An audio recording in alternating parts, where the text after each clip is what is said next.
যে পরিবারের বড় ছেলে সেই বলতে পারে যে তার জীবনে কতটা কষ্ট। একটা মানুষ সর্বোচ্চ সবচেয়ে বেশি কষ্ট পায় নিজের আপনজন মানুষ থেকে। উল্টো তারাই আমাদেরকে নিয়ে হাসি ঠাট্টা করে। এই যে বলবো ওই বাড়ির ছেলে মাসে 5 লাখ টাকা কামাই, মাসে 50,000 কামাই, হয়তো বা 10,000 কামাই, বলবে তুই কি করছস। কিন্তু যে পরিবারের বড় ছেলে সেই বলতে পারে যে তার জীবনে কতটা কষ্ট। আমি চাকরিতে ফিরলাম, আমাকে একটু সমস্যা হয়েছিল, ওরা আমি বললাম, আমাকে বলে করতে পারে জায়গা। কাজ থেকে যাওয়ার পরে বাবা মায়ের কাছে কি আশা করছো? আচ্ছা করছিলাম ভাই গোসল টোসল দিমু দিয়া খামু।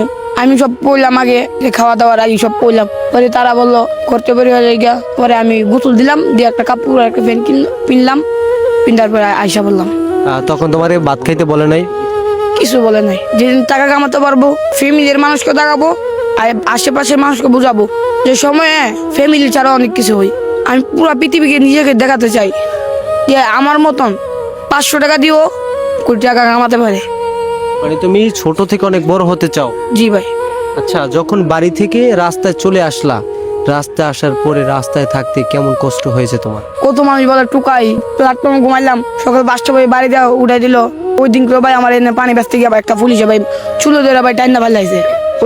ওইখানে চুলো দেওয়া টান্ডা ফালছে, স্যার আমি যাইতা দিয়া। তারপর আমার 3টা বাড়ি দেয় বলে ও যে 300 টাকা দে আর না ক্যাশ লিয়ে যাবো। পরে আমি কই স্যার আমার কাছে তো টাকা নাই। 50 টাকা দেয় তুই ব্যাস। এগুলো আমি আশা করি না একজন সরকারি মানে চাকরিওয়ালা মানুষ যদি এইসব বলে, যাদের কাছটা আমরা উৎসাহ পাই যে তারা আমাদের একটু ব্যস্ত দিবে, হকার টকারকে হয়তো ব্যস্ত দেখ আর না দেখ বের করে দিবে, সমস্যা নাই। সরকারি জায়গা আমাদের মানতে হবে। এই কষ্টগুলো কখনো কি তুমি ভুলতে পারবা? ভাই মরার আগ পর্যন্ত এটা আমার মাইন্ডে থাকবে।